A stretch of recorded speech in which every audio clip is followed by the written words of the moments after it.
आप सभी का मेरे चैनल में स्वागत है। और आज का हमारा टॉपिक है विसर्ग संधि। इससे पहले वाले वीडियो में हम लोग स्वर संधि और व्यंजन संधि पढ़ चुके थे और आज का हमारा विषय है विसर्ग संधि। तो सबसे पहले हम लोग ये देखते हैं कि विसर्ग संधि होती क्या है। तो विसर्ग संधि अगर विसर्ग के बाद स्वर या व्यंजन आए और उसके चलते उसमें जो परिवर्तन हो उसी को हम लोग विसर्ग संधि कहते हैं। उसको हम लोग एक एग्जाम्पल के माध्यम से देखते हैं, लेकिन वो कैसे बना उसको हम लोग उसके नियम के पढ़ने के बाद ही समझ सकते हैं। तो सबसे पहले हम लोग एक एग्जाम्पल देखते हैं।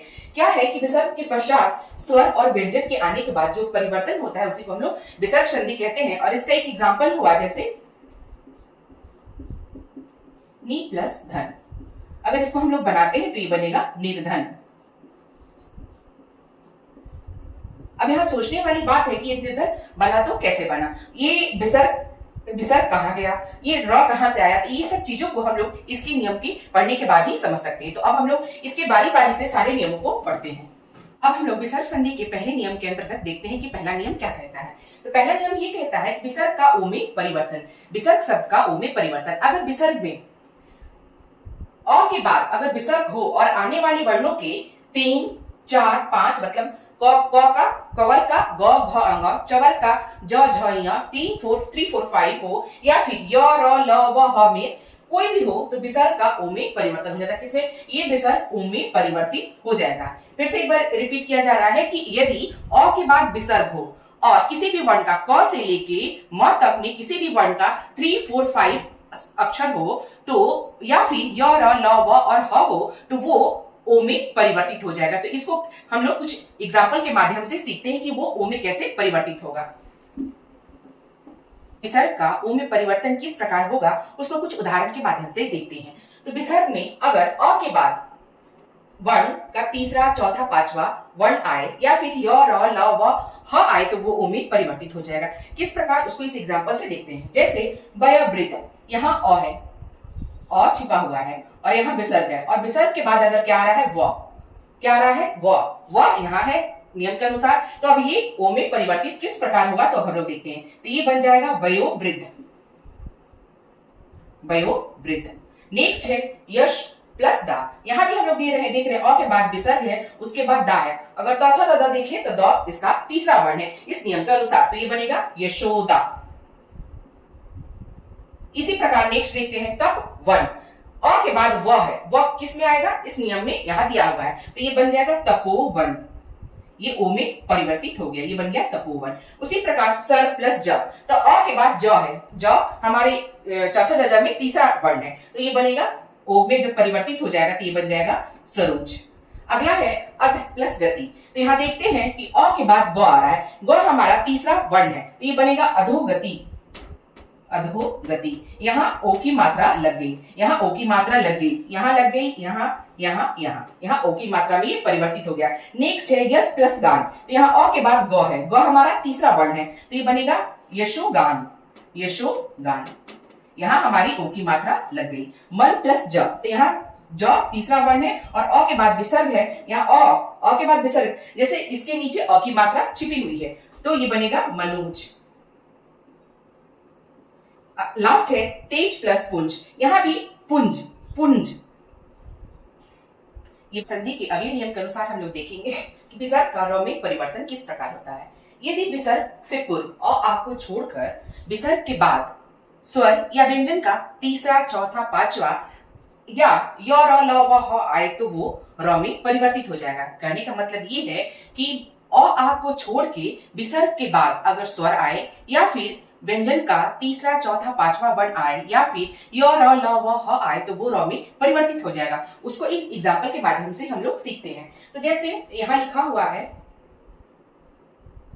निर प्लस आशा, यहाँ विसर्ग दिया हुआ है, विसर्ग के बाद क्या आया है स्वर।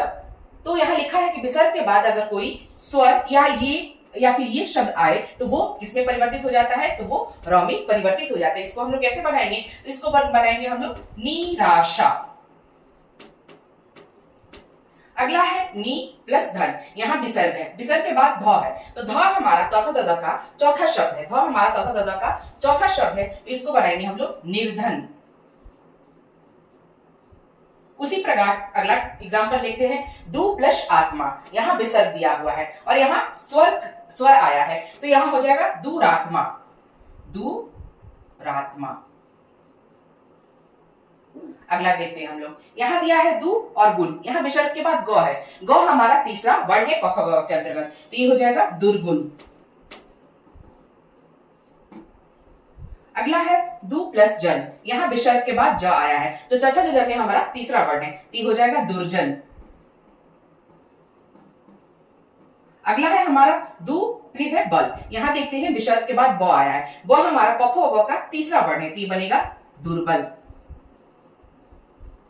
तो आज हम लोगों ने देखा विसर्ग संधि को र में कैसे परिवर्तित करते हैं। अब अगले नियम के तहत हम लोग विसर्ग संधि को तालाबी श, मूर्धन्य स और दंत स में कैसे परिवर्तित करते हैं उसको देखते हैं। इसके तीसरे नियम के तहत तीसरा नियम पढ़ते हैं जिसमें विसर्ग को तालाबी श, मूर्धन्य श और दंत स में परिवर्तित किया जा सके। तो उसको किस प्रकार परिवर्तित करेंगे उसको इस नियम के तहत हम लोग देखते हैं।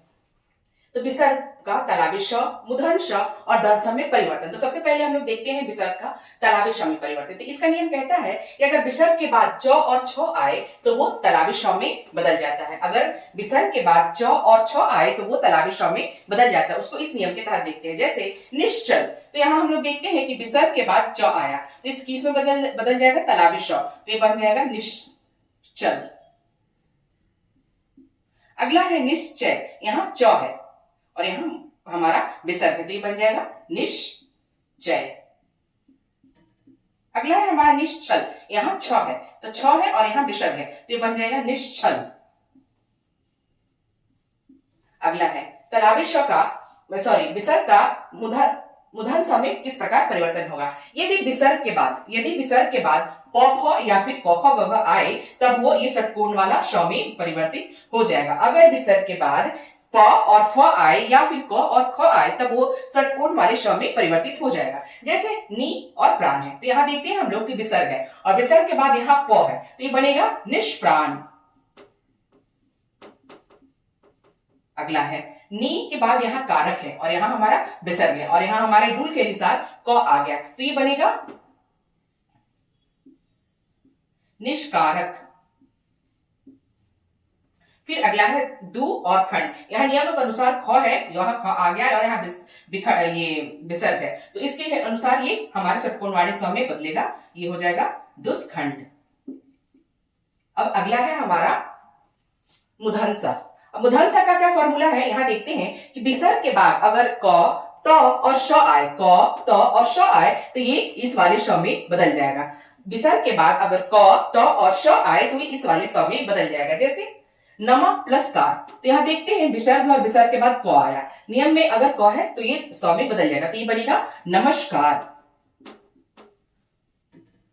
अगला है पुर प्लस कार, यहाँ भी विसर्ग है और यहाँ भी क है, तो ये बन जाएगा पुरस्कार। अगला है नमः प्लस ते, तो यहाँ भी विसर्ग है और यहाँ त है, तो ये बन जाएगा नमस्ते। तो आज हम लोगों ने देखा कि विसर्ग को हम लोग कैसे तालाबी श, मूर्धन्य स और दंत स में परिवर्तित कर सकते हैं। अब अगला नियम हम लोग देखते हैं संधि का। अगला नियम देखते हैं, जब विसर्ग से परे तालाबी श, मूर्धन्य स और दंत स हो तो विसर्ग एज इट इज उसी तरह रह जाता है, उसमें कोई बदलाव नहीं होता है। कहने का मतलब यदि विसर्ग के बाद तालाबी श, मूर्धन्य स और दंत स आए तो विसर्ग परिवर्तित नहीं होता है, वो जैसा का तैसा रह जाता है। जैसे एग्जाम्पल के तहत देखते हैं दू प्लस शासन, जब इसको हम लोग देखते हैं कि विसर्ग के बाद यहाँ क्या आया है, तालाबी श आ रहा है, तो इसको हम लोग विसर्ग को जैसे का तैसा रहने देंगे और इसको इस प्रकार बनाएंगे दुशासन। उसी प्रकार अगला एग्जाम्पल देखते हैं नी और उसके बाद है संधि, तो यहाँ देखते हैं हम लोग विसर्ग है और विसर्ग के बाद ये वाला श है, तो इसको हम लोग बनाते हैं निसंदेह। इसको जैसा था उसको वैसा ही हम लोग छोड़ दिए, उसमें कोई परिवर्तन नहीं हुआ। अगले नियम के तहत देखते हैं विसर्ग से परे अगर क और ख हो या फिर प और फ हो तो विसर्ग एज इट इज उसी प्रकार होगा, उसमें कोई परिवर्तन नहीं होगा। अगर विसर्ग के बाद क और ख और प और फ हो तो विसर्ग वैसा का वैसा ही रहेगा, उसमें कोई परिवर्तन नहीं होगा। जैसे अंतकरण, तो यहाँ देख रहे हैं हम लोग विसर्ग के बाद क आ रहा है, यहाँ क लिखा हुआ है, तो विसर्ग को हम लोग कुछ छेड़छाड़ नहीं करेंगे, उसको इसी प्रकार हम लोग बनाएंगे अंतकरण। अगला एग्जाम्पल है अधपतन, तो हम लोग देख रहे हैं कि विसर्ग के बाद यहाँ प आ रहा है, तो इसको भी बनाएंगे वैसे ही अंधपतन। अगला है प्रातः काल। यहाँ विसर्ग के बाद क आ रहा है इस नियम के तहत, तो देखते हैं हम लोग ये बनाएंगे प्रातः काल। तो ये हमारे विसर्ग संधि के कुछ नियम हुए जिससे हमारा विसर्ग संधि बहुत आसान हो गया। इसके हमारे कुछ 3-4 एग्जाम्पल के तहत हम लोग ने देखा कि किस प्रकार हम लोग विसर्ग संधि को ओ में बदल सकते हैं, किस प्रकार र में बदल सकते हैं, किस प्रकार तलादश मूर्धन्य स और दंस में बदल सकते हैं, किस प्रकार हम लोग विसर्ग को एज इट इज उसी प्रकार छोड़कर संधि बना सकते हैं। तो आज का